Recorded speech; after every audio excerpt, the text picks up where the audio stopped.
You're listening to KPFT Houston.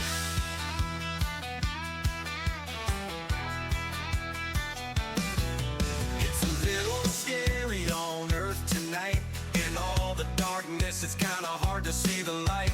We need more people with compassionate and fewer commandos. Stand up for what's right on Vegan World Radio. Vegan World Radio. Vegan World Radio. Vegan World Radio. It's time to live. It's time to grow. Vegan World Radio. Vegan World Radio. No more animal rodeos.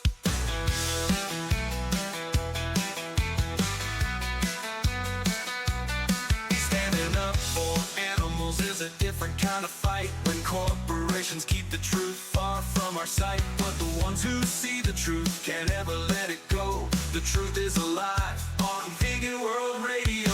Vegan World Radio. Vegan World Radio. It's time to live. It's time to grow. Vegan World Radio. Vegan World Radio. An animal-free fandango.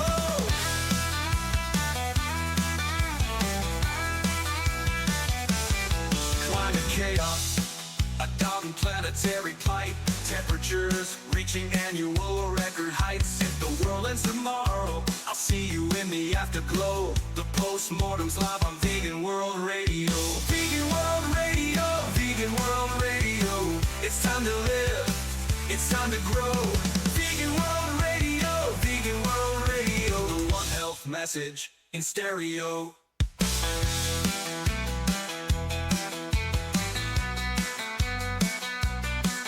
The rocket leaves right now. You've got a ticket for this flight. Did you think we let you leave alone? The stars are burning bright. Strap in tight, ready for takeoff. Ignition, here we go. It's Monday night and time for your Vegan World Radio. Vegan World Radio. Vegan World Radio. It's time to live. It's time to grow. Vegan World Radio. Vegan World Radio. Let love be your dynamo.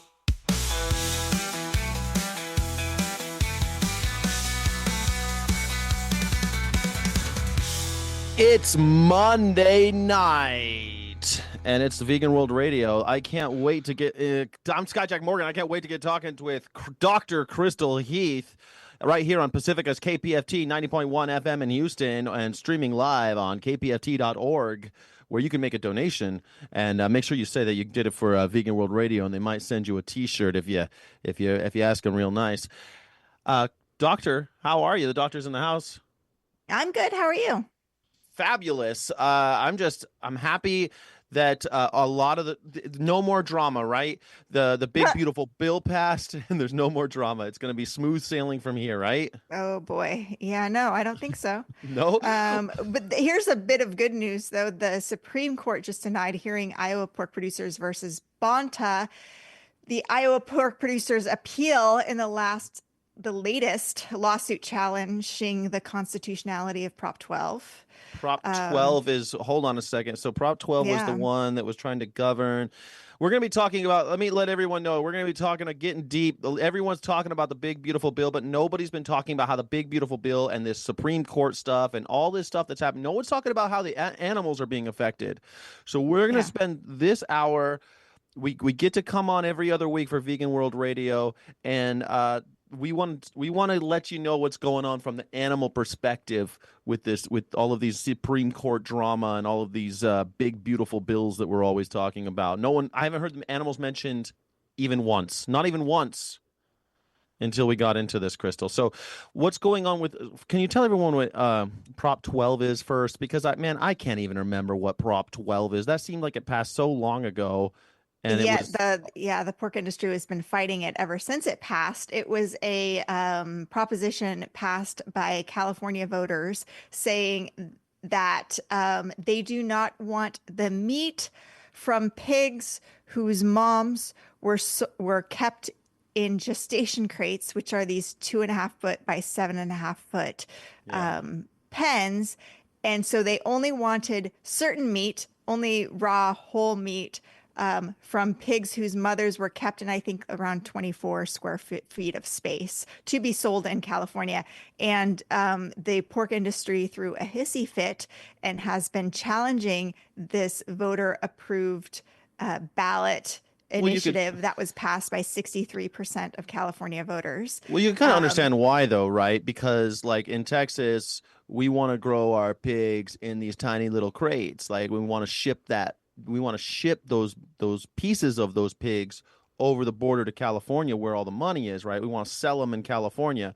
But wasn't it, it had to be a whole piece of flesh. Am I wrong about that? It wasn't like if you sent pepperonis to California, it was okay, but uncooked, unprocessed. So really it only affected about, I think, 15% of the pork sold in that state. But the argument was that it affected producers out of state because now they had to change their systems if they wanted to sell in California, and California was such a big market. So it affected pork producers here in Texas. Right, here and all over America, right? So that's why it became American news, not just California news, right? Because it affects everybody. And I remember hearing about it and being like, whoa, how are they going to get past this? Because interstate commerce, how are they going? But the Supreme Court upheld it for a while. They said that it was good. Prop 12 was okay, but then it was attacked again and again and again by different states and for different reasons or different legal standing. So I don't know. Okay, so can I ask you one more question too before we get into the Supreme Court? So 15%. I want to talk a couple, but you just reminded me 15% is a big number. Now you're right? asking me to dig deep into my pork lore, which I don't have a grasp on at the moment. So please, pulling up my details of Prop 12 and all of the nitty gritty. I'm leading you. I know no one knows everything about Prop 12, but okay, we're talking about Prop 12 affects roughly about 15% of pork sales, and that is I hope that's right. That's like pork chops. No, I think that's right. No, I think that's right. It's like 15%.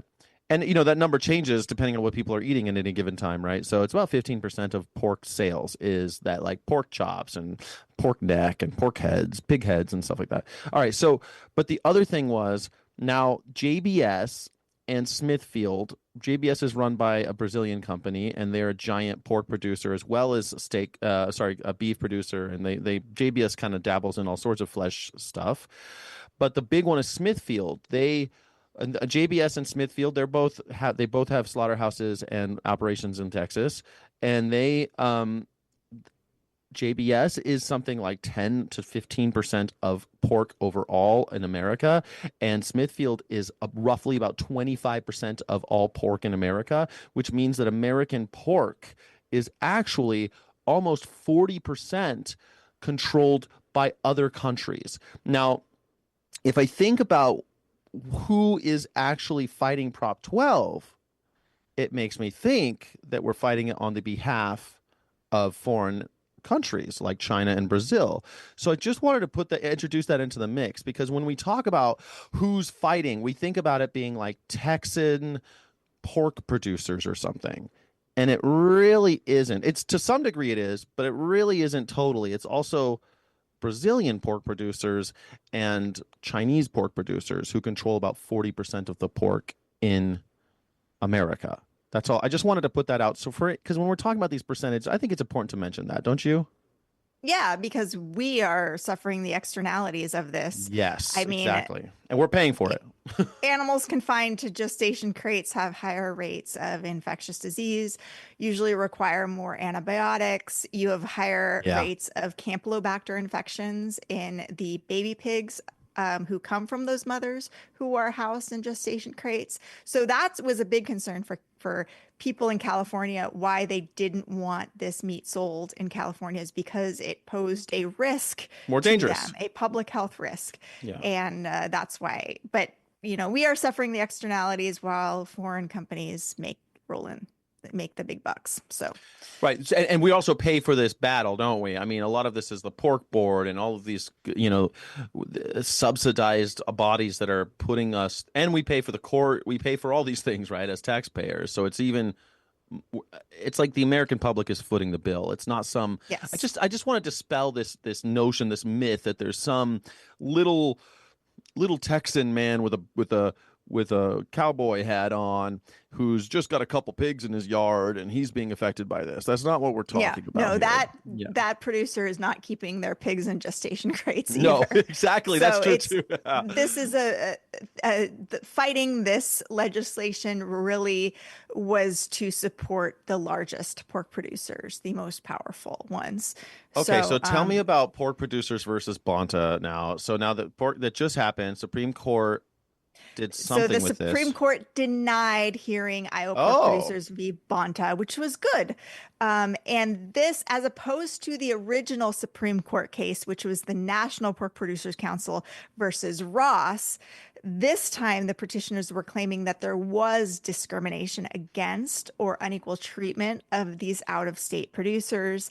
Thankfully, the court didn't buy that argument. The Supreme Court only accepts about 1% of the cases submitted to it each year, but the fact that they were even considering this case was worrisome.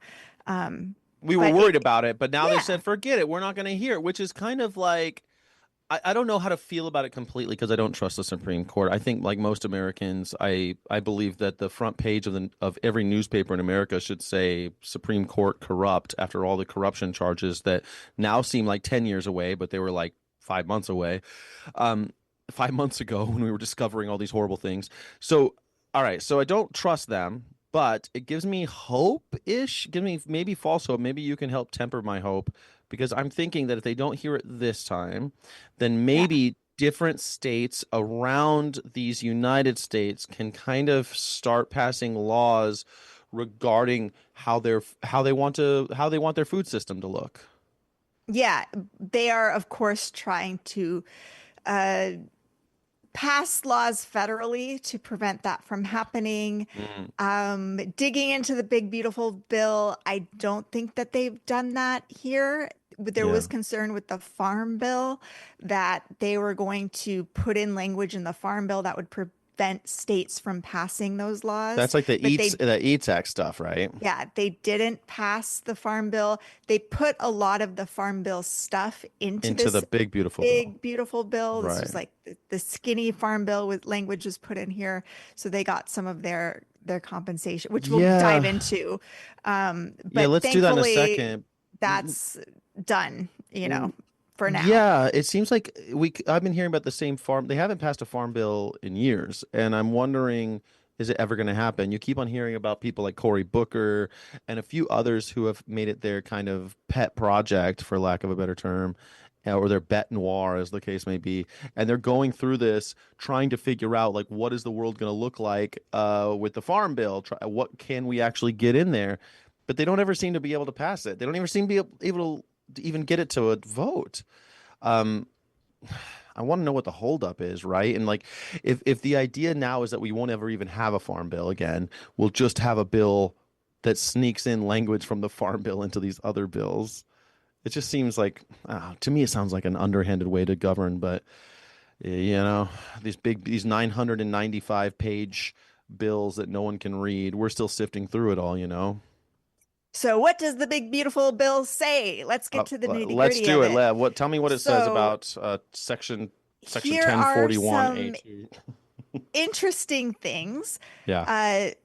There are subsidies now for animal protein producers who lose unborn livestock. So under the bill passed by the Senate, we now basically will pay subsidies to producers who lose these unborn livestock. So that's one thing. What does it mean to lose an unborn livestock? Like abortions, infectious disease outbreaks where animals who aren't yet born yet are affected. What about avian influenza, eggs? I don't know. I haven't dug deeply enough into that, but I thought that was interesting that unborn livestock are now covered.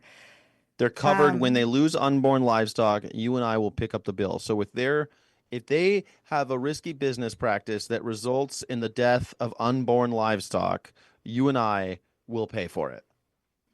It says in the case of unborn livestock losses incurred after January 1st, 2024, the secretary shall make an additional payment to eligible producers on farms that have incurred such losses in excess of the normal mortality due to a condition specified in paragraph 1.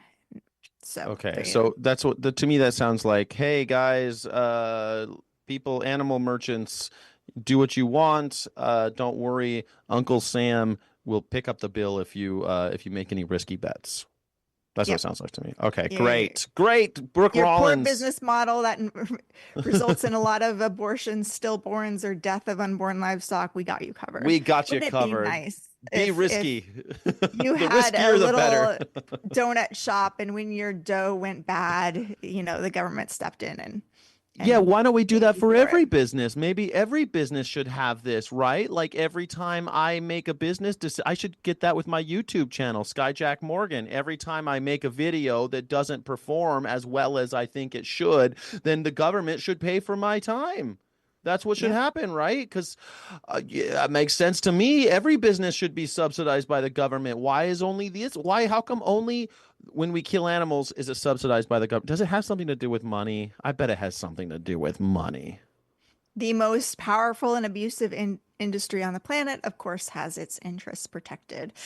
So, Dang it. But rich people win again. Corporate interests always can lobby the government more successfully than the rest of us can. I keep on trying. But it just seems like the rich people keep winning. Okay, well, I mean, it seems weird to me, the unborn livestock, that they snuck that into the big, beautiful bill. I mean, out of all the things that you would want to sneak in, that's the thing that they sneak in.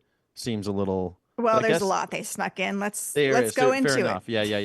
I don't think we're even going to get it all. But let's. What's the next thing? So the next thing, it affects my profession, veterinarians. So under the bill passed by the Senate, veterinary students would now face strict limits on how much money they can borrow from the federal government. The graduate student loan cap is $100,000 lifetime cap for graduate professional students. Some were worried that this included vet students. The AVMA is saying that we are considered more like medical and law students. And so medical and law students have a $200,000 cap that applies. So we're talking about like Freddie Mae and Fannie Mac, right? Or Fannie Mae and Freddie Mac, right? I don't even know what those mean.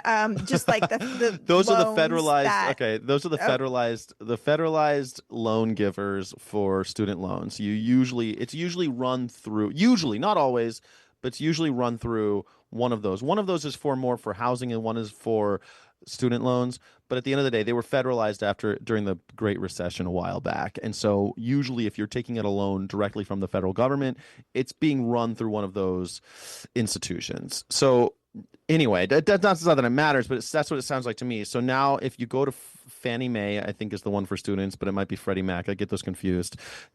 You go them and you say, hey, I want to be a vet student. I want to be a veterinarian. I want to be just like Crystal Heath someday. That's what I want to do. She's really, I went to ourhonor.org and she inspired me. I saw what she's doing for the animals through her nonprofit. And now I want to be a veterinarian. Ourhonor.org has just inspired me. How can I get it paid for? I go to Fannie Mae and they say, well, it costs you something like $300,000 to go to vet school, but we're only going to lend you $200,000. Is that what we're talking about?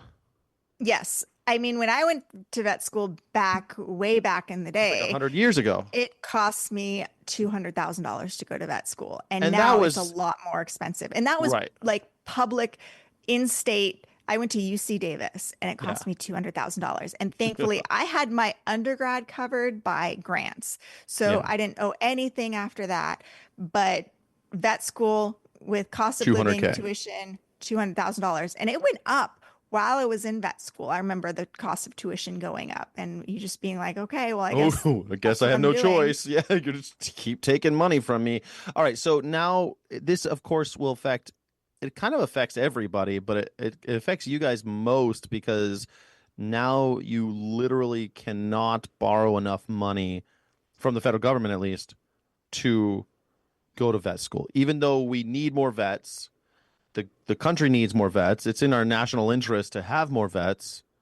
but our government will not lend you enough money for to go to vet school. Great. I Which mean, that is seems weird. concerning because the veterinary profession is a very white privileged profession. We Yeah. already have way too many white rich kids becoming veterinarians, and that has been disastrous for our profession. We are Uh. not very sympathetic to people from diverse Oh, backgrounds, I don't know. That and sounds that like is DEI. hard. Ooh, maybe that's what this is. It's a dig on Yes, DEI. That's what it it's a secretly is, way to keep black to people out of vet prevent school. people from different backgrounds from becoming Accessing professionals, upward accessing mobility. higher education. Exactly, that's what it Oh is. my gosh, I didn't even think of that. I was thinking, oh well, $200,000, it still seems like a lot of money. Can't you go get more loans from the loan sharks? Can't you go to Yeah, quickmoney.com and get more loans so that they can ruin your life? So that's what it'll be. probably. So if you're a rich white person, you can still get enough money to go to vet school.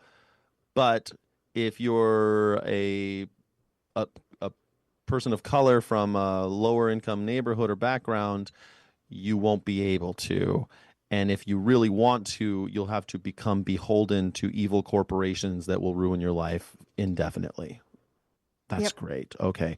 I did not see that was what was behind. This is why I like reading between the lines. But hold on, it doesn't just affect vets, right? I know we're talking about veterans because it happens to veterinarians because it happens to be like a very expensive school time, right? Tuition's expensive, but it's everybody. $100,000 lifetime cap for Yeah. professional It affects a students. lot of professions, not just veterinarians. It's going to affect Yeah. who becomes medical doctors, who becomes Yeah. lawyers, and Yeah. Or even that's computer science majors or anything like STEM. A lot of these mhm. STEM students, they rack up $100,000 like nothing going to some of these universities. If you wanted to go to USC or MIT, one of these big private schools, you're SOL. There's nothing you can do. Like it's too bad. You just better be rich. I guess Yep. that's, the way they intended it originally. Going back to the original, only the rich kids get to go to Well, it Harvard. used to be you could go to school in state at these publicly Like funded UT. land grant universities for Yeah. free. The University For of Texas has a free. system where if whatever the 10% of the top of your class is, they get preferential treatment to get in as far as admissions are concerned, and they get a little help. I don't remember all the nitty gritty about the program, but University of Texas has a program where if you are doing well, regardless of your background and where, because the thing is, not all high schools are created equal either, right? So you'll have some high schools in poor neighborhoods where you're just not prepared. But if you're a high performer at a low performing school, you can still get into the UT system, which has been great. Like, and every governor seems to have supported it so far. I've always thought that was a good system. I always thought that Texas did that right. But now I don't know how they're going to pay for it. I guess is the problem. They're just kind of just not going to be able to pay. Okay, and it's just really sad to me. We want more STEM students. We want more people getting into these professions. And nope. Cool. Yeah. Well, Big, beautiful there's bill. other things that affect producers directly with this big, beautiful bill. Agriculture Secretary Brooke Rollins says the One Big Beautiful Bill marks the start of a new golden age for America and American agriculture. This historic piece of legislation makes permanent the largest tax cuts in history. It provides immediate tax relief to farmers, ranchers, and rural Americans by increasing the small business expensing threshold and permanently extending the small business deduction. Through the Oh. president's leadership, the bill makes agriculture great again, all capitalized. Make This is on the agriculture great USDA again. Wow. website. Bolsters the farm safety net, makes crop insurance more affordable, and protects 2 million family farms from the death tax. The death tax. Ooh, that always sounds scary. The death tax. I mean, that's the tax that might have to redistribute so we don't have aristocracy in America. It's always funny to me that the agricultural, these guys with the big farms and the big tobacco farms and all the money, they have a safety net. Where's my safety net, Crystal? How come I don't have a safety net? Yeah. These guys have a safety net. They got crop insurance that's more affordable now. They got a bolstered farm safety net. It sounds great. And the thing is, it sounds like when you read it, it sounds like a good idea, right? Farm Yeah. safety net. Because after all, you don't want all your farms going out of We business all and eat not having food, food. right? Right. We all eat food. We need the farm safety net. But like I said, something a giant JBS is the largest slaughterhouse conglomerate in the world, and they are owned by a Brazilian company. And then we have the Chinese Smithfield. They are the largest pork producers in the world. They're owned by a Chinese company. Brazilians and Chinese. So like if who are we talking about? Are we trying to save small farmers, ma and pa? My uncle's farm and all. That's not who we're saving. We're saving those guys, the billionaires. Overall, the Senate version invests over 65.6 billion into the farm safety net, 9 billion more than the House version. So there you go. It's so crazy. It's like in the crop insurance, as we know, most crops are grown to feed animals. There's not grown to feed people. Experts say that 76% less land would be used if we only grew crops for humans instead of feeding them to animals. So what the heck? What gives here? I wish I could meet Secretary Rollins. I'd love to meet her. What would you ask her if you met her? I would ask her, does she see a future in animal-free food production? Ooh, yeah. Do you see a future in animals-free food? I like that idea. Should we invest in animal-free food production in order to protect our nation's food security with the rise of viruses of pandemic potential infecting our livestock? Should we do that? I like that. Should we do that? Yes or no, Secretary Rollins? Secretary Rollins, yes or no? I like it. I mean, if we want to feed America, that would make sense, right? To come up with protein alternatives that aren't reliant on risky, fragile systems that are susceptible to viruses, right? It would make sense. That makes too much sense, though, Crystal. You might make too much sense for Secretary Rollins. But she might be an open-minded person. We don't know. She might want to make agriculture great again.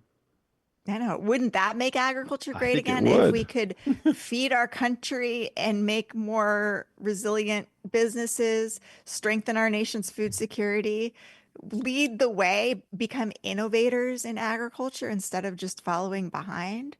I think that would make sense to me. What if we became the world leader of this stuff? But we always Mm-hmm. say that. Like, what if we were the world wind leader? What if we were the world solar leader? What if America led instead of followed? Wouldn't that make us great again if we were leaders instead of followers? I think so.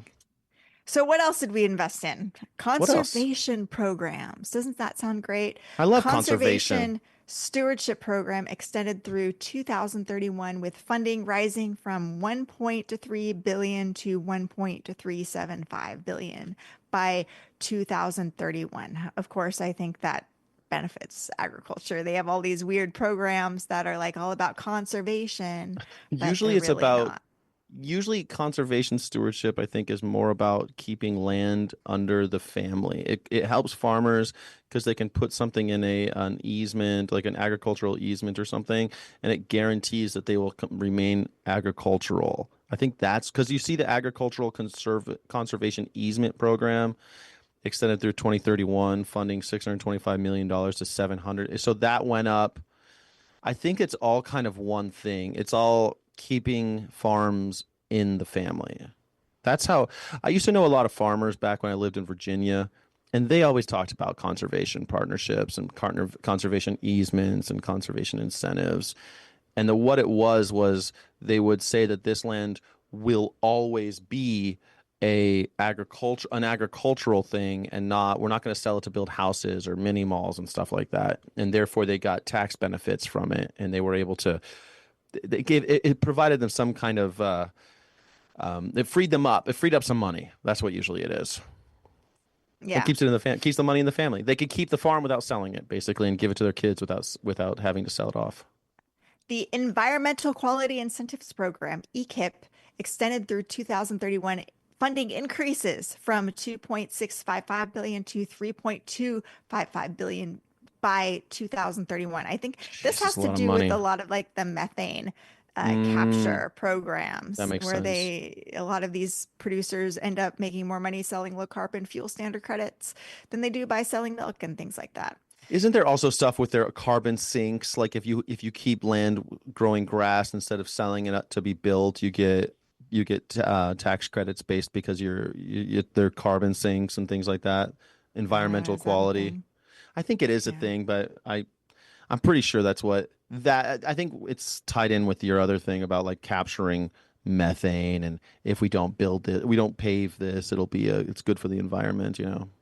Yeah. Meanwhile, we cut Medicaid, cut food stamps, all of these things, but we increased the agriculture conservation easement program, extended through 2031 with funding from 625 million to 700 million dollars. So everything is just over, like that's almost $1 billion, and then the other things are $3.5 billion and another $1.3 billion.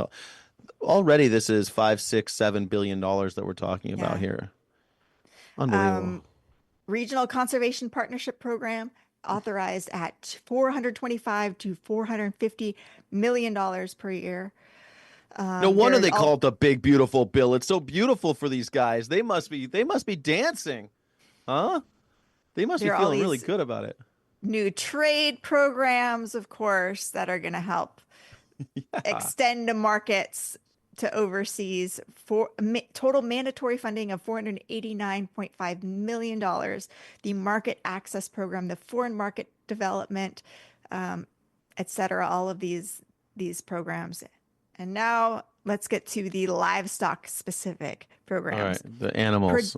Predation losses, 100% market value payments for federally protected predator losses confirmed. So you have your little herd of cows where wolves are, and your cows get eaten by wolves or whatever.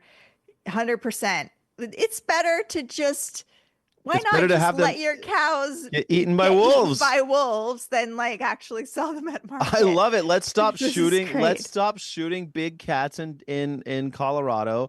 Let's stop shooting animals in Florida. Let's stop all these places, because last election cycle, Colorado and Florida both passed laws saying that citizens can shoot almost any animal they want. Big cats mostly over in Colorado. But the wolf reintroduction in Colorado has made all these ranchers upset. But now they should ring a bell to bring the wolves in. Now just let them be. I think it's pretty horrifying. I don't want a bunch of animals being eaten by wolves. No, of course not. But this is so ridiculous. Awful, rather than force them to build fences, we're just going to pay them. You and I are paying them every time. Yeah, there's all sorts of predator deterrent systems that they can put in, but there's no incentive to do that. Let your chickens run free. Let the weasels get them. We'll pick up the bill. And not only just wolves, but like lambs. It's horrifying. Get their eyes eaten out by rare endangered birds. And vultures like to pick on smaller animals, newborn animals. Yeah, hawks and all of these. Yeah, hawks. Things. And coyotes will 100% market value would be given back to these producers. 100% market value. They really snuck that one in. That's a big beautiful bill, baby. That's what they like. I mean, rich people win again. Adverse weather and disease losses, 75% of market value payments are included. Well, that's going to be important to them. Don't protect your animals from climate change. Don't offer them shelter or shade if your climate control systems go out. 75%. I wonder if Kirk County just had that horrible flood with all those poor people died. It was so tragic, and the tragedy is ongoing. I shouldn't talk about it in the past tense. It's still happening, But I think the other lesson is that it's going to happen more. It's going to happen more and more frequently. Floods, famine, tornadoes, hurricanes. I mean, climate chaos is real. Well, I guess now these guys don't have to worry about it. These guys are insured now. 75% of market value payments are included. We're picking up the bill, man. If you have your cows out or your animals out and they get hurt by the weather, don't worry about it. Crystal and Sky have got you covered. We're going to pick up the bill for you. Livestock Forage Disaster Program. What's Monthly that? payments for D2 drought. I guess there's payments if there's a drought and there's no forage for your animals. I don't know exactly how much that is. I have to dig more into that. But and then now there's this new poultry insurance pilot program. This bill includes an index-based pilot program to cover contract poultry growers for extreme weather utility cost increases. Oh, So, yeah. wow. So the poultry insurance, I have to cover contract poultry grow. But that's something that's interesting because usually the contract growers in America, they get the short end of the stick. We usually cover companies like Cal-Maine or, these bigger, anyone in the pro egg people, right? And the contract growers get shafted, but not anymore. They will now be covered, which is good news for them, right? It's a big, beautiful bill. Yeah. I But should don't you think we should all be compensated for our increased utility costs for You think we extreme weather? should? Like when there's heat waves, shouldn't we have lower utility costs because of it? You think the Why do humans should? Oh, you think Yeah, the why do humans just should? the businesses just get this? Well, Why and also don't the only rest of us get this? businesses who are killing animals for a living. That's Yes. also that's who gets, not just any business. Like if you're a small business owner, you're still left out in the cold or the heat, as the case may be. It's these flesh merchants that are making all the money, Crystal. It's not. And also, you're totally right, though. I would rather pay, because I'm paying either way, right? Now, I'm the guy who has to pay the tax. I would rather pay for my neighbor to have AC in the heat of the summer than Mr. Egg Producer, right? Don't you care about your neighbor more than this guy who is growing chickens for a living? Yeah. I wonder what you have to do to satisfy the requirement as a poultry producer. What if I just rescue a chicken and have a chicken in my house who makes eggs? And register yourself with the How USDA. can I get my utilities covered? There's probably a bunch of hippies in Berkeley right now, or Mafa, try to have backyard chickens. They're all trying to get free electricity now. Speaking of electricity, thank you to our listener supported radio, all you folks keeping the lights on for us. You can help us keep the lights on. Everyone knows that public radio is having a lot of challenges and threats these days. You could go to kpft.org and make a donation. If you make a donation of $100 because you're super generous, KPFT will be generous as well, and we'll send you a Vegan World Radio t-shirt. Just tell them you want one. I wear mine everywhere I go. I sleep with it. I wake up with it. I wear it everywhere, and people can see that I'm vegan, and they can either start interesting conversations with me or say, I'm vegan too, and then we're on the same team. So go to kpft.org, make yourself a donation, and keep the lights on for us. We can't just pay chicken producers to keep their lights on. It's not fair. And also, this is Vegan World Radio. We're talking about the big, beautiful bill with Crystal Heath and Skyjack Morgan on what it has to do with the animals. Crystal, what else have we got going on? Animal health programs. So short-term funding through 2025, $30 million annually through 2025 for animal disease prevention, and NADPRP is confirmed. That's I think that's National Animal Disease Program Prevention and Reporting Program. I think that's like your biosecurity enhancements. Don't you wish, like, we as the general public spend $38 billion a year on veterinary care for our animals?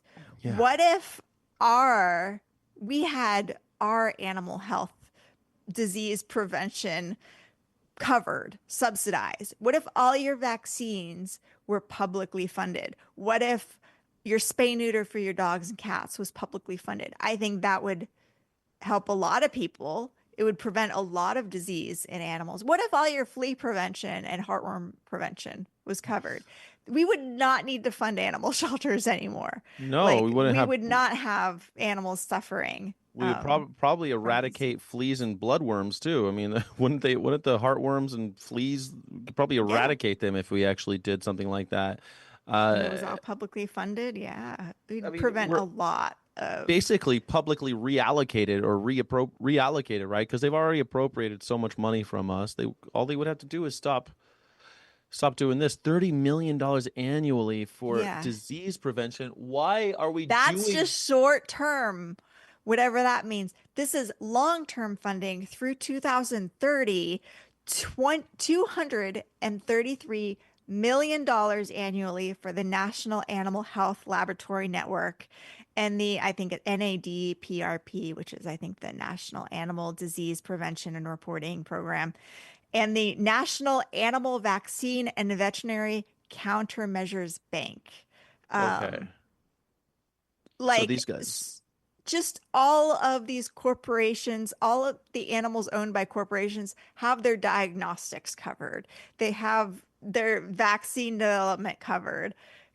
And here we are struggling with the rising costs of veterinary care for our animals, not getting any of our stuff covered. I think it's just outrageous how corporate owned animals get so much of their disease prevention and diagnostics covered, but owned we animals, but we don't. Yes.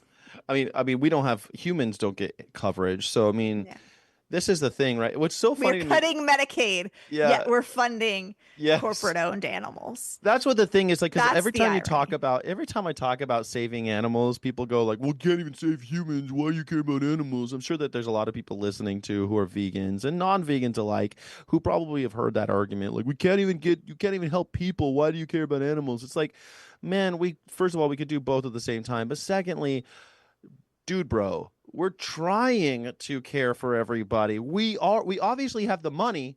We have the money, but instead what we're doing is caring for corporate owned animals rather than pets and people.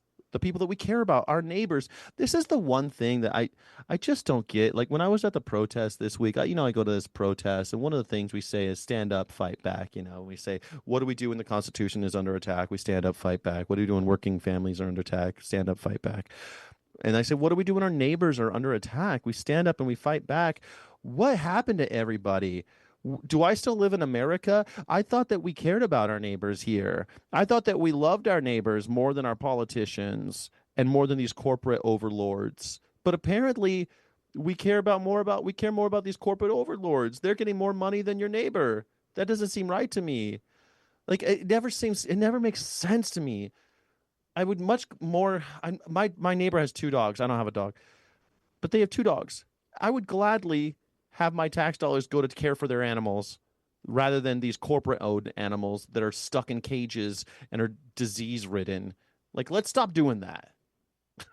Let's just stop doing that completely. But we have to prevent the dairy cliff. So there's enhanced dairy margin coverage. From 5 million to 6 million pounds per farm, giving larger producers access to this basic margin coverage. Now, 73% of dairy revenues come from some form of subsidy. I don't know how this affects it, how much more dairy revenues will be subsidized through these programs. What is the dairy cliff? I mean, can you tell it? I hear so much about this dairy cliff all the time. Can you explain it to me and our listeners? The dairy cliff refers to the potential crisis in U.S. farm policy that could drastically increase the price of milk and other dairy products if Congress fails to pass a new farm bill or extend the current. So that's what we were talking about before. Why can't they pass a farm bill? So they're probably not going to be able to pass a farm bill again. And so they're afraid that could drastically increase the price of milk because there's no farm bill, because it's so heavily subsidized. It's held at an artificially low price. So it's not really a dairy cliff, is it? It's a dairy rocket ship. Like the price skyrockets. Yeah. And it's just because the system would revert back to permanent law, the Agriculture Act of 1949. So under this outdated law, the government would be required to buy dairy products at extremely high prices, far above current market rates. So I don't get that. What do you mean we're required to buy? Why are we required to buy anything from anybody? Because we have to keep the price of dairy high enough so that producers make a profit. But and low it's based enough. on this calculation. Dairy is a heavily regulated commodity. And it's tied to these price supports and these government purchasing programs that date back to the New Deal era. I wonder how many, are there any other businesses that the Congress has in its infinite wisdom? I mean, who can blame them? 1949. I mean, this is post-war America. I'm sure that what they were going through was a little bit different than what we're going through, but still, I wonder in the infinite wisdom of Congress, an institution that everybody loves, especially these days, I wonder, are there any other products that we force Americans to buy, that they pass a law that forces us to buy? I don't think so. Maybe insurance, crop right? Crop insurance program is similar, but most of it goes to animal feed. But I'm thinking like car insurance. We're forced to buy yeah. car insurance if we have a car.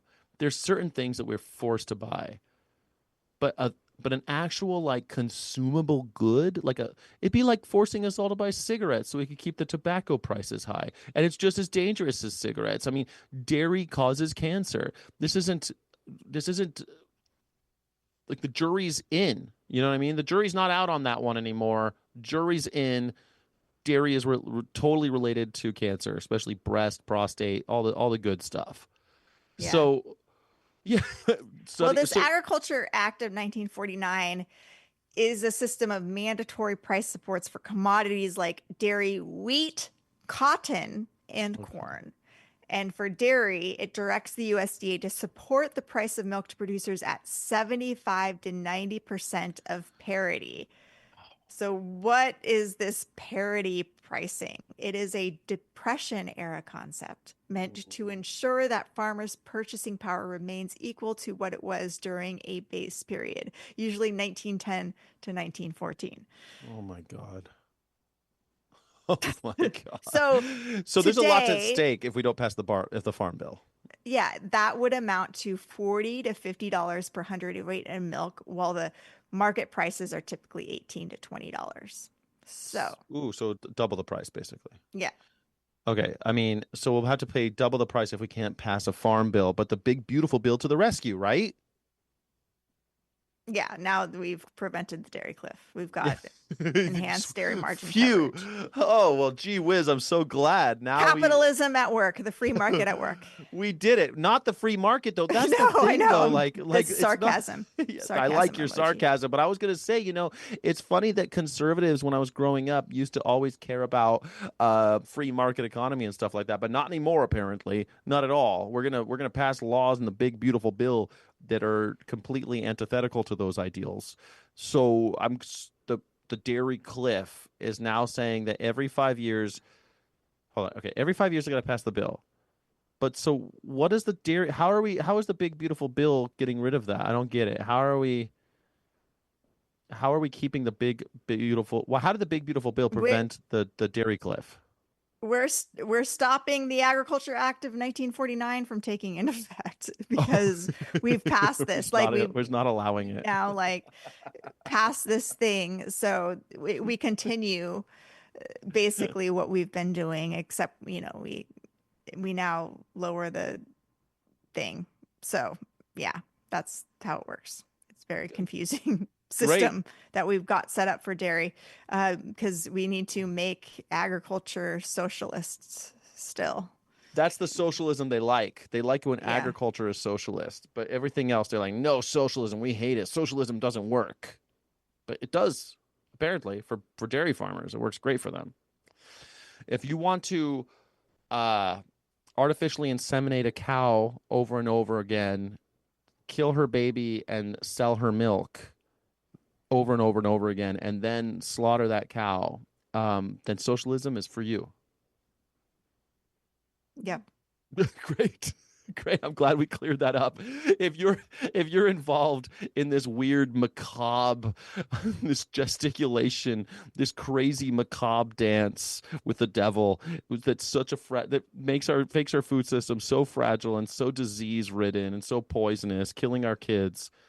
Socialism, we love it. Yeah. So can I just reiterate? We spend $38 billion a year on veterinary care for our animals. But billion with a B.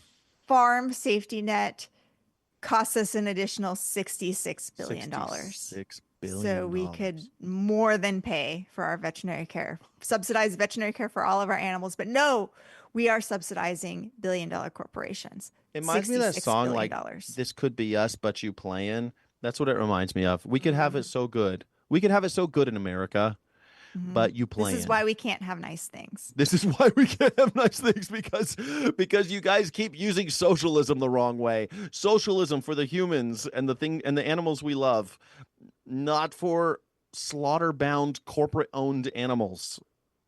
That would make sense. Not for corporations, but for human beings and the animals we love. That makes sense, right? Like, I would love to be social. I would love to have a social safety net, but the farmers have it instead. Maybe one day they'll care about me enough.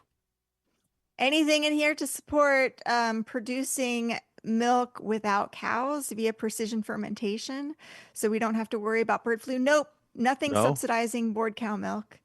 Is there anything in there subsidizing innovation? Nothing subsidizing innovation. What about, is there anything in there for publicly funded radio? Like, is there anything in there, to bolster free speech? Specifically. No, there's not. They're cutting that. They're cutting all that. They don't like, no, you didn't look at that. Come on, you're on public radio right now. Listener-supported radio. Thank you for listening and supporting Vegan World Radio. My name is Skyjack Morgan. That's Crystal Heath. Dr. Crystal Heath. We're talking about the big, beautiful bill and how it relates to animal issues. I did think a lot about salt, though, because salt actually made it kind of eked through. People thought they were going to get rid of salt, and people think because we're talking about salt, which is the what? Not the delicious mineral that flavors food. Not the only stone that humans eat. Isn't that weird? It's the only rock that we eat. Yeah. You're thinking, is there another rock we eat? But there isn't. There's no other rock that we eat. Is magnesium ever in rock form? Might be. Calcium can be calcium. Calcium's not a rock. That's not like a stone that comes from the earth. Anyway, it doesn't matter. Salt. No, we're not talking about that salt anyway. I read that book about salt a long time ago, and that's not what we're talking about, though. The state and local tax deduction, which if you're in a place that if you're living in a place where you're paying a lot for your state and local tax, like many cities in Texas and cities all over America, if you're living in one of those places, now you can deduct between $25,000 and $40,000 from your local. So if you're paying a lot in your local taxes, if you're a homeowner, for example, you won't have to pay that to the federal government. I think that is really interesting because I don't want to pay the federal government. If I'm living in Austin, or I'm living in a place that pays for roads, right? If I'm in Houston and they're paying for the roads and I got to pay that tax, why do I have to pay it again to the federal government? Why do I have to pay taxes twice? Doesn't make any sense. If I'm paying it to my state and my local taxes, I shouldn't have to pay it again to the federal government. So I do like that about the big, beautiful bill, but that's it. Yeah. Did you have any any silver lining to a golden dome? Did you have a golden dome to the big, beautiful bill? Did you see anything in your research that you were like, oh, that's pretty cool? No, I didn't. Okay. Sorry. It's okay. You're not an egg farmer. You're not an egg producer. Perfect. Crystal, where could I wanted to let everyone know once again that you're at outhonor.org. I would love everyone if they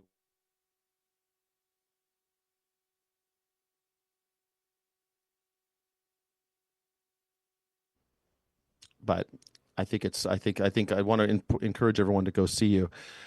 Yeah.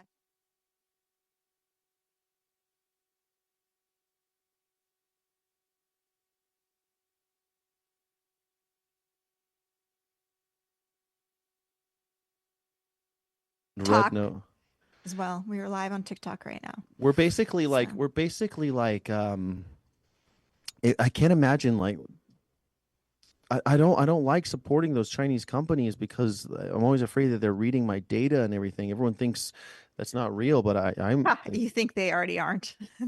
Well, yeah, but I mean, I know that a lot of them are, but the Chinese government, is that who I want to? And also, like Smithfield, Smithfield, I mean, like, we're supposed to be worried about China.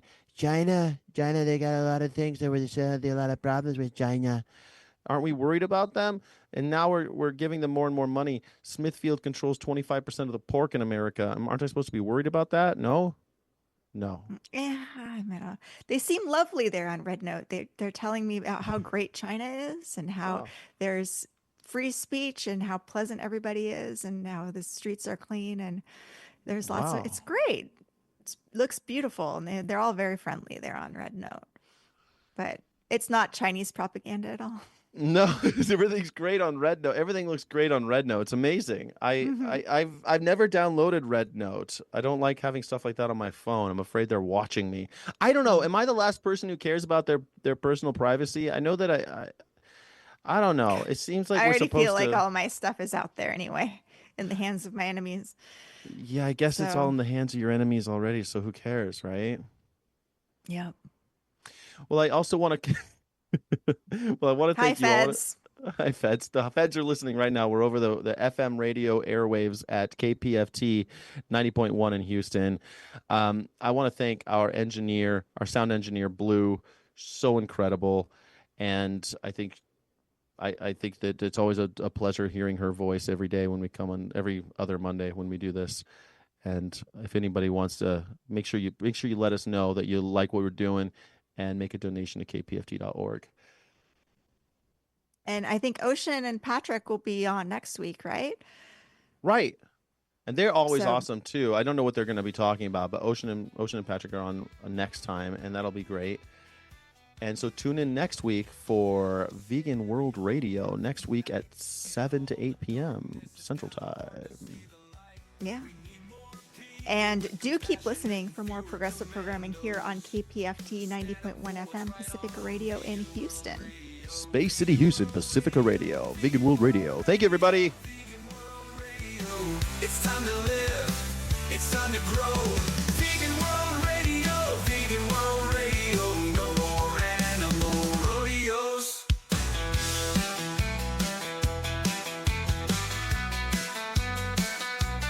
Standing up for animals is a different kind of fight. When corporations keep the truth far from our sight, but the ones who see the truth can't ever let it go. The truth is alive on Vegan World Radio.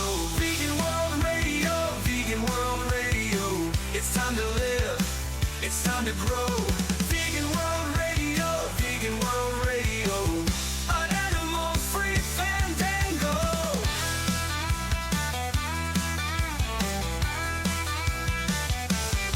Climate chaos, a daunting planetary plight. Temperatures reaching annual record heights. If the world ends tomorrow, I'll see you in the afterglow. The postmortem's live on Vegan World Radio. Vegan World Radio. Vegan World Radio. It's time to live. It's time to grow. Vegan World Radio. Vegan World Radio. The One Health message in stereo.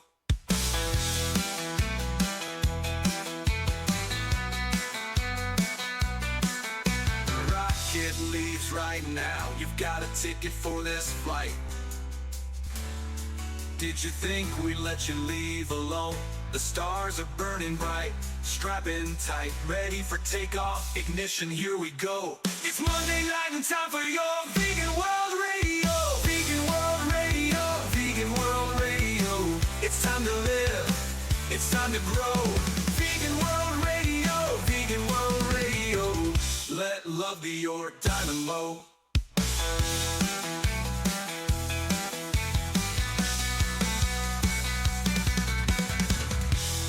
Hi, I'm Boyd Bluestein. The Great Wide Open is, as the program title suggests, anything and everything. I play a lot of music from many genres and include a world segment. Join me here each and every Tuesday, 10:30 to 1 p.m. for The Great Wide Open on KPFT. Hello, this is Jeff Balfour. I have a show called The Other Side of Life. It's a show basically dedicated to the study of near-death experiences. I hope to bring NDE stories, a little NDE research, people's calls and questions, deathbed visions, Boarding the the boat, it's gonna float. Music is a cranking every note. Only the best, a real acid test. Dark star rising in the east and the west.